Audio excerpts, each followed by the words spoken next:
Yaki with VOA's Middle East Monitor. Coming up, a Syrian human rights group speaks out about the unrest in the nation.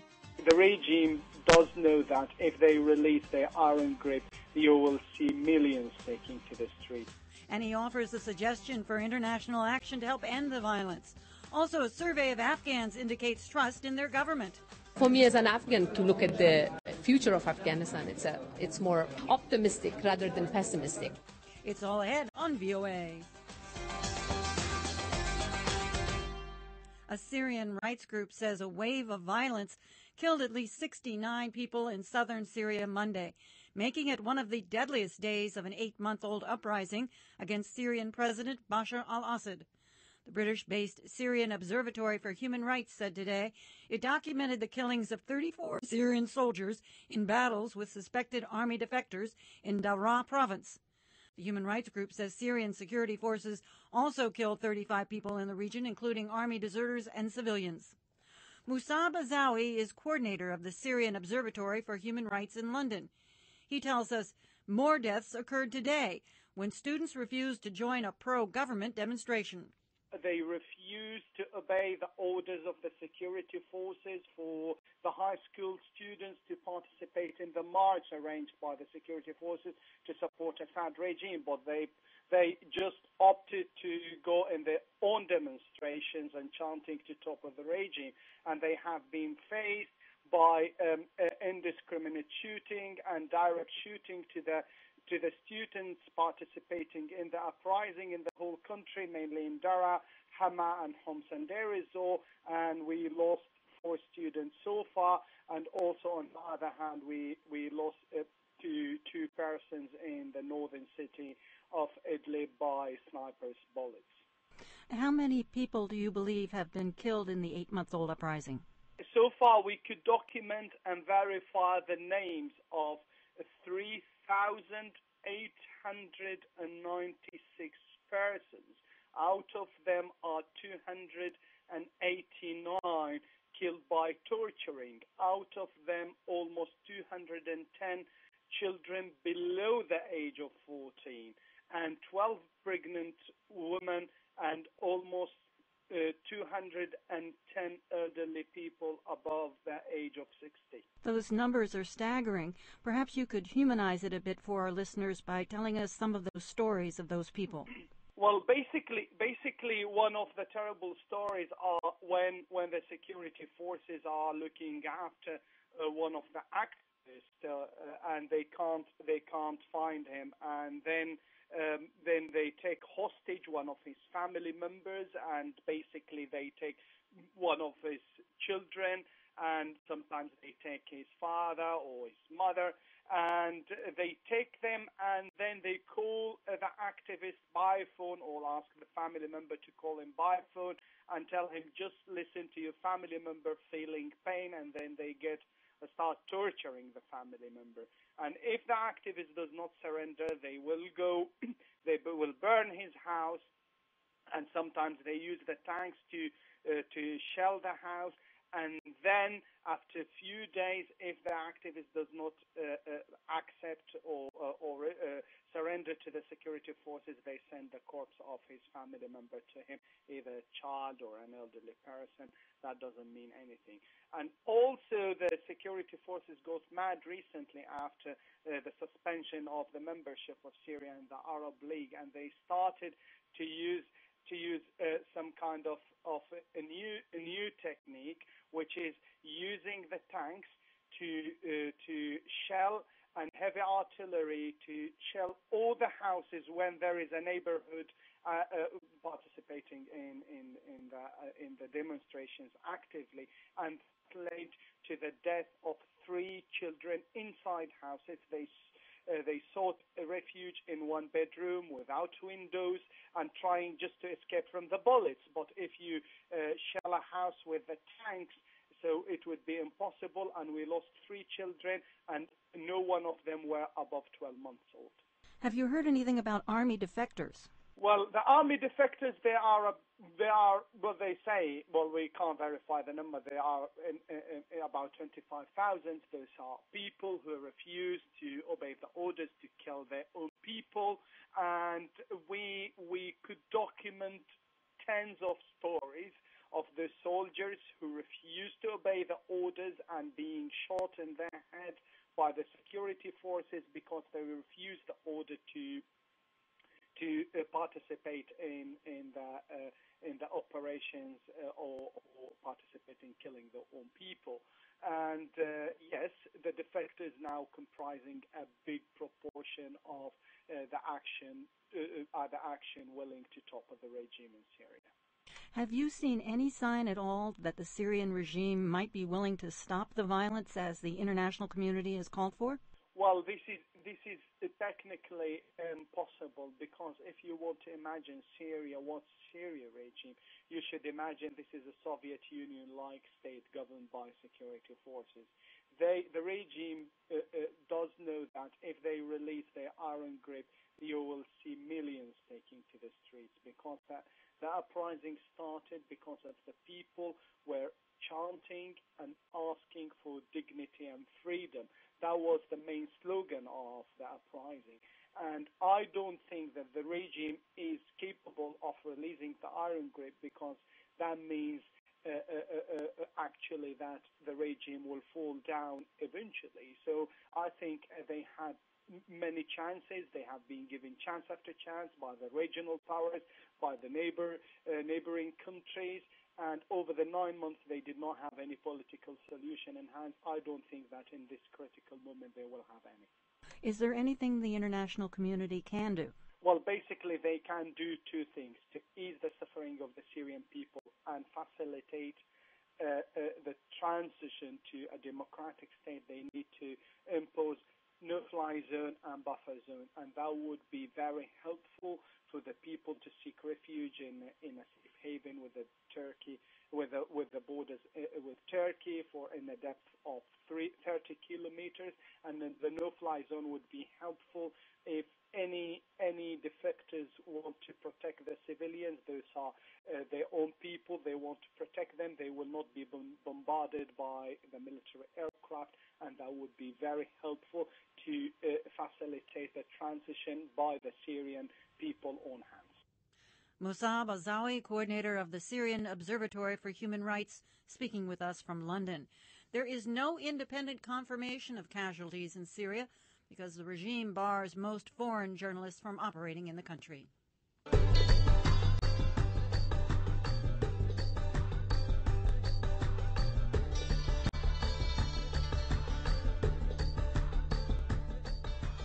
A nationwide survey of more than 6,300 Afghans by the U.S.-based Asia Foundation says security remains a concern, but confidence in the Afghan government, army, and police are high, and support for the Taliban is waning. Jennifer Glass has details from Kabul. The Asia Foundation survey indicates that despite a year of intense political gridlock, the Afghan government remains popular.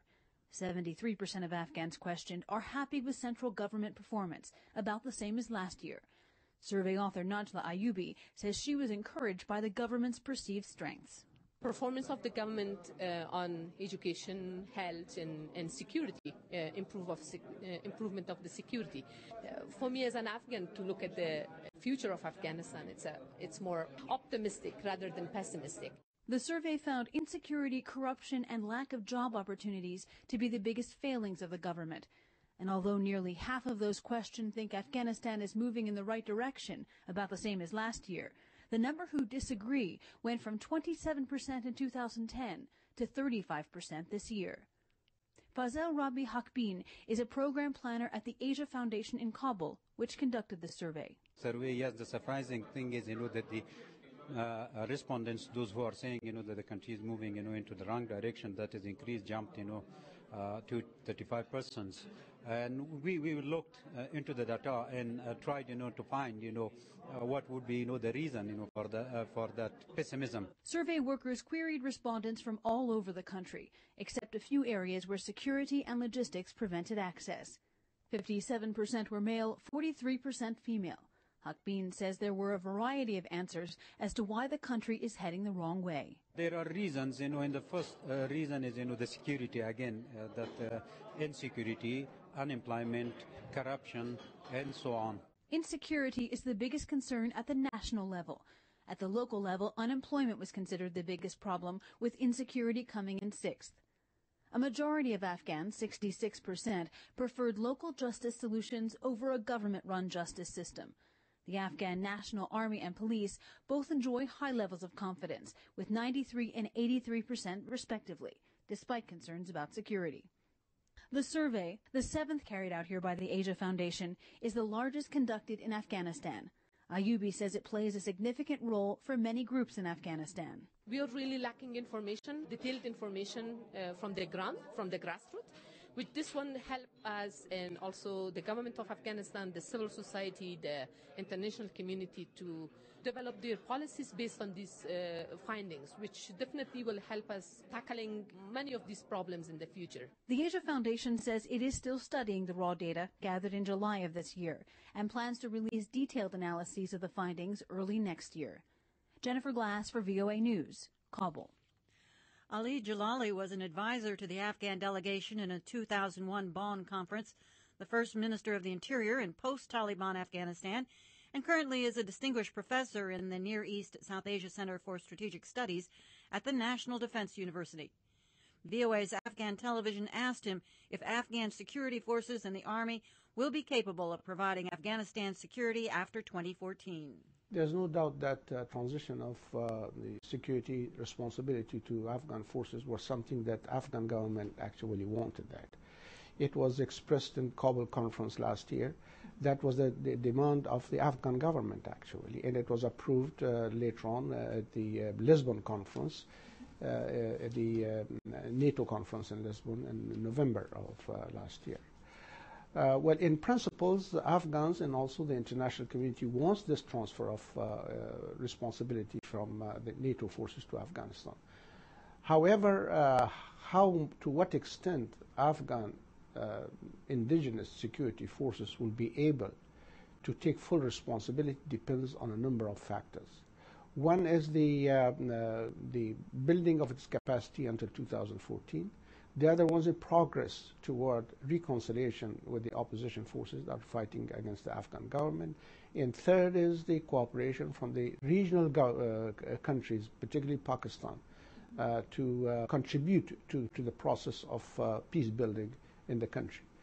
Therefore, it is not known now, it is uncertain that by 2014 all these factors will create an environment that Afghan security forces will be able to take full responsibility.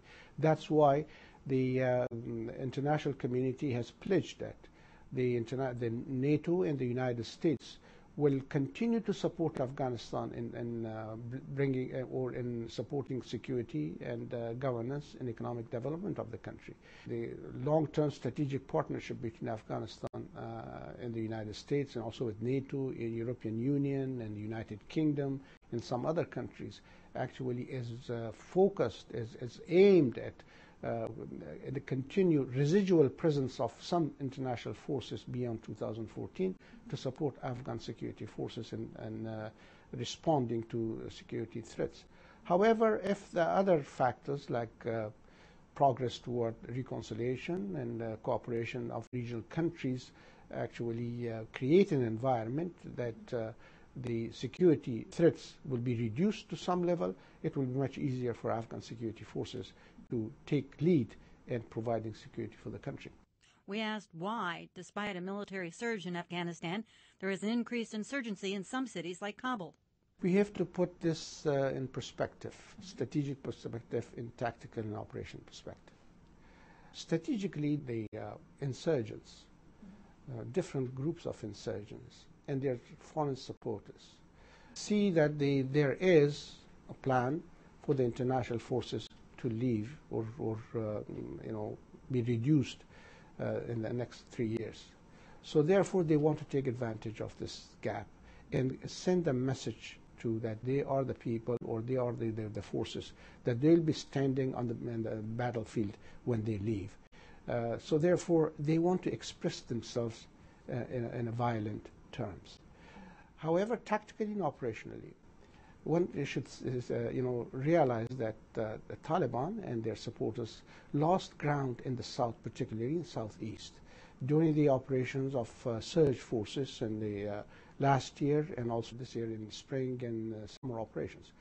And they tried very hard during their operation, what they call it Badr operation in the spring, to regain the territory they lost in the south, but they failed. So therefore, in order to compensate that, they have changed tactics, and they are resorting to terrorist activities or high-profile attacks in areas that can get more publicity, like in Kabul. The attacks in Kabul does not mean that the Taliban have become stronger in strategic terms. It means that they have changed tactics because they lost operationally and tactically in the south. So terrorist acts of terrorism does not mean that insurgency is becoming more and more or much stronger. It means that they have changed tactics. And usually in all insurgency operations, insurgency cases in other parts of the world, terrorist acts actually were signal of failure in many cases. It was not a signal or an evidence of strength or increased power. Ali Jalali, a distinguished professor in the Near East South Asia Center for Strategic Studies at the National Defense University, speaking with VOA Afghan Television. Meanwhile, Australia says it will, for the first time, send home an Afghan asylum seeker whose application has been rejected. Immigration Minister Chris Bowen said today that 26-year-old Ismail Mirza Jan will be deported Saturday under a new agreement with Afghan authorities. Jan, a member of Afghanistan's minority Hazara ethnic group, says he fears for his life if he is returned to Afghanistan. But Australian authorities say they have concluded it is safe for him to go home. The Australian government is under political pressure to stem a flow of asylum seekers from Afghanistan, Sri Lanka, and other countries, many of whom risk death in hazardous boat trips across the Indian Ocean when they flee their countries. At the end of June, more than 1,000 Afghans were in Australian detention centers, fighting decisions that deny them refugee visas. Ian Rintoul is the spokesman for Australia's Refugee Action Coalition, and he tells VOA's Sarah Williams why the Australian government decided to deport John. Well, the government says that he's been through the refugee process, and the Refugee Tribunal has said that he is not a refugee in the terms of the Refugee Convention. But we have big issues with the refugee processing arrangements, and dispute that. And in particular, we dispute the idea that it is safe to send an asylum seeker back to Kabul. Clearly, Afghanistan is not safe, and Kabul is not safe either. What are the problems specifically dealing with him because he's a Hazara? Well, Hazaras are a minority in Afghanistan. Historically, have been persecuted. They're Shia in a majority Sunni country. Even now, they were persecuted for those reasons, by the Taliban. They remain a persecuted minority both by the Taliban and by Kutchi, which are nomadic tribes group often associated with a Pashtun majority in those areas. So they're readily identifiable because they have got Asiatic features and are targeted, because of that. They're recognisable as a Shia minority and are subject to persecution in their homeland and subject to targeted killings in places like Kabul. When is Mr. John scheduled to be deported? Well, if the government gets its way, he'll be deported this coming Saturday, only 5 days away. How is your organization seeking to protest this? Are you challenging this legally? Well, we're doing two things. One is that we are looking at what legal action might be available to us to try to use the courts to prevent Ismail being deported, but we're also very much appealing to the court of public opinion and mobilising what public opinion and opposition that we can to highlight the travesty which will happen if Ismail is deported. It will not only be a tragedy for Ismail and our fears for Ismail's safety, but it could well be the beginning of the Australian government attempting to return scores and perhaps hundreds of other Hazara asylum seekers in Australia, and that would be a tragedy. It would be a tragedy for those particular people, and it would be a tragedy for human rights in Australia. I know that Australia's asylum policy, there have been a lot of controversy about it recently. What is the status? I believe that the government tried to reach an agreement with Malaysia, but that fell through. Why did that happen? Well, the Australian government, in our opinion, was attempting to subvert the Refugee Convention by actually returning asylum seekers to Malaysia and attempting to have asylum seekers processed in a third country. Now, that failed because the High Court found Malaysia to be unlawful and they couldn't get a parliamentary majority to carry changes in the law. But we have a terrible situation in Australia where both of the main political parties remain committed to third country processing.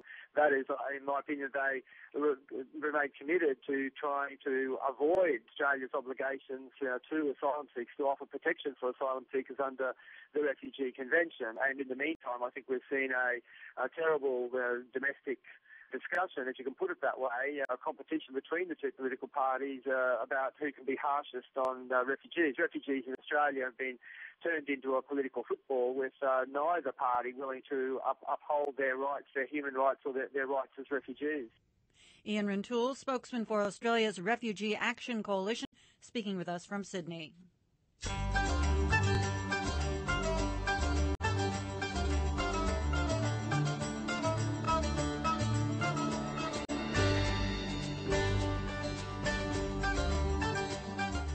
Time for our weekly poll. Joining me is our Middle East online editor, Yuri Hiltaituk, to sum up our last topic and share the results. What do you have for us this time, Yuri? Hi, Susan. Last week we focused on Syria and the Arab League plan President Bashar al-Assad had agreed to end the violence and bloodshed in his country. By all indications, little has happened on the ground in terms of the plan's implementation, and we polled visitors to our site on the reason behind this and the genuineness of Assad's intentions. We gave three options, and the one that got the most votes, 79%, said that Assad's intentions were never sincere. He was just playing to the Arab League and the world community. More than 12% thought that his intentions were sincere, but the reality on the ground had forced him to return to repressive action. And just 7% thought that his intentions were sincere, and he still is trying to implement the plan. These numbers, I have to say, are based on nearly 900 votes that we received, and I need to stress also that this poll is not scientific. Now, Yuri, we've launched our new Arab Spring social journalism site, Middle East Voices, and our top post so far is also centered around a poll. That's correct. During Middle East Voices' ongoing coverage of the 2011 uprisings in Bahrain, we have heard time and time again from impassioned Bahraini nationals on Twitter, Facebook, and email about the true motivations of the country's protesters. Some have praised our coverage of now well-documented human rights abuses, detentions, and the deaths of peaceful protesters at the hands of Bahraini security forces. Others have criticized our reporting, insisting that many protesters were intent on violent upheaval and overthrowing the government from the beginning. So whose version of this Pearl Revolution, as it is called, is more accurate? Are these protesters marginalized Shia citizens who seek to end the Khalifa monarchy by any means and create a system that ensures Shia dominance? Or are these protesters largely peaceful mobilizers of different backgrounds who seek guaranteed rights, constitutional reforms, an end to corruption, and limits on the king's power? So we laid out the two perspectives and embedded a poll asking, on the whole, what do Bahrainis pro-democracy protesters really want? And out of 678 votes so far received, 54% of those surveyed said that protesters seek an Arab Spring-inspired democracy with a stronger parliament, limits on the monarchy, and respect for human rights. 46% said the protesters seek a Shia-dominated democracy to marginalize Sunnis and seek affiliation with Iran. But we should stress two things, Susan. This poll is not scientific, and it is still open.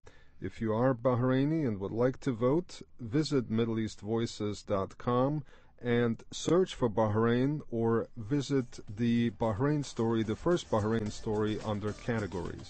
Well, thank you very much, Yuri. My pleasure, Susan. That's our Middle East online editor, Yuri Hiltaichuk. This has been VOA's Middle East Monitor. Join us Monday through Friday for news from the region and of interest to the region. Thanks for tuning in to the Voice of America.